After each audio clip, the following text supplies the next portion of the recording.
మానవాళికి రక్షకుడు, మనకు కొండంత అండగా నిలిచేవాడు. మనసులో తలచిన వెంటనే గుండెల నిండా ధైర్యాన్ని నింపగలిగే మహాయోధుడు, అభయహస్తంతో ఎల్లవేళలా మనల్ని కాపాడే ఆ పవనపుత్రుడి ఇప్పుడు మనసారా స్తుతించుకుంటూ శ్రీ పంచముఖ ఆంజనేయ స్వామిగా అవతారమెత్తిన కథ దృశ్య రూపంలో విరహిద్దాం రండి. జనీయం ప్రసన్నాంజనేయం ప్రభాదిత్యకాయం ప్రకీర్తిప్రదాయం భజే బాలగాత్రం భజే పవిత్రం భజే సూర్యమిత్రం భజే రుద్రరూపం భజే బ్రహ్మతేజం. అది రామాయణ మహాయుద్ధం భీకరంగా సాగుతున్న తరుణం. శ్రీరామచంద్రుని సారథ్యంలో వానర సైన్యంతో విజృంభిస్తూ లక్ష్మణ స్వామి తనతో పోరాటం చేస్తున్న రావణుడి కుమారుడు ఇంద్రజిత్ తలని బాణంతో ఒక్క వేటుతో వేరు చేశాడు. ఇంద్రజిత్ మరణ వార్త విన్న రావణుడు ఆవేశంతో ఊగిపోయాడు. ప్రతీకారం కోసం పాతాళ లోకాధిపతి తన సోదరుడు అయినటువంటి మహిరావణుడి సహకారం కోరాడు.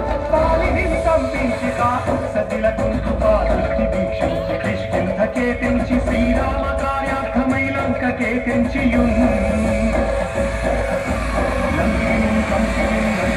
కాల్చియుం భూమి తుంచూచి ఆనందముక్తుంగిర్యాయుంగరం విచ్చి ఆ రత్నముందెచ్చి శ్రీరామమున్నిచ్చి సంతోషముంజేది. తన ప్రభువులను కాపాడుకోవడానికి వాయువేగంలో పాతాళలోకానికి చేరుకున్న ఆంజనేయ స్వామికి సగం మొసలి సగం వానర రూపంలో ఉన్న వింత జీవి ముఖద్వారం వద్ద కాపలా కాస్తూ కనిపిస్తుంది. ఆ జీవి మకరధ్వజుడు అనే తన పుత్రుడని, మహాసముద్రాన్ని దాటుతుండగా నీటిలో పడ్డన స్వేదవిధుడు ఒక మొసలి గ్రహించడం వల్ల జన్మించాడని తెలుసుకుని ఆశ్చర్యపోతాడు హనుమంతుడు.